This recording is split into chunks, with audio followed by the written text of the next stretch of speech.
எங்கள் வீட்டில் பார்த்தீங்கன்னா 2 years old female Doberman dog ஒன்று இருக்குது. அதுக்கு பார்த்தீங்கன்னா ஒரு சின்ன இஷ்யூ ஆகிடுச்சு. நேற்று மதியானம் பார்த்தீங்கன்னா நிறைய பனானா வந்து சாப்பிட்டுட்டு நல்லா தான் இருந்தா. அப்புறம் நேற்று நைட்டு வந்து பார்த்தீங்கன்னா சரியான வாமிட்டிங் பண்ணோடனே இன்றைக்கி ரொம்ப கஷ்டமாக போயிடுச்சு. வாமிட்டிங் பண்ணிட்டு ரொம்ப டல்லாக படுத்துட்டா.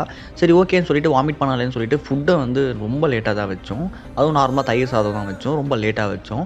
அதை பார்த்தீங்கன்னா சாப்பிட்டு முடிச்சுட்டு நைட்டு தூங்கிட்டா. நாங்கள் நேற்று நைட்டு ஒரு 1:00 வந்து பார்க்கும்போது பார்த்தீங்கன்னா திருப்பியும் வாமிட்டிங் பண்ணி வச்சுருந்தா. வாமிட்டிங் பண்ணிட்டு பார்த்தீங்கன்னா அவனால் சுத்தமாக முடியாமல் அப்படியே போய் படுத்துட்டா. ரொம்ப டயர்டாயிடுச்சு. எனக்கு என்ன பண்ணுறதுனே தெரியல. ரொம்ப டயர்டாக படுத்துட்ருக்கா.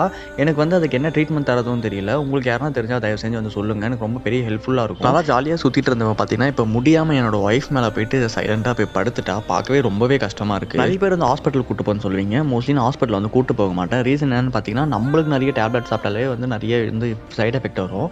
பட் டாக்ஸ் வந்து பார்த்தீங்கன்னா நம்ம கூட கொஞ்சம் வருஷம் தான் இருக்கும். அதனால் பார்த்தீங்கன்னா மோஸ்ட்லி நான் அதுக்கு அதிகமாக மருந்து மாத்திரை எதுவும் யூஸ் பண்ண மாட்டேன். முடிஞ்ச அளவுக்கு வீட்டில் உள்ள பொருளை வச்சே வந்து நான் ரெடி பண்ணிவிடுவேன். ஆனால் எனக்கு இப்போ வந்து இதுக்கு என்ன பண்ணுறதுன்னு தெரில. தெரிஞ்சால் வந்து தயவு செஞ்சு வந்து கமெண்ட் பண்ணுங்கள். ரொம்பவே எனக்கு யூஸ்ஃபுல்லாக இருக்கும்னு நினைக்கிறேன். சரி ஓகே, எல்லாருக்கும் பாய் சொல்லிவிடு. Okay good girl.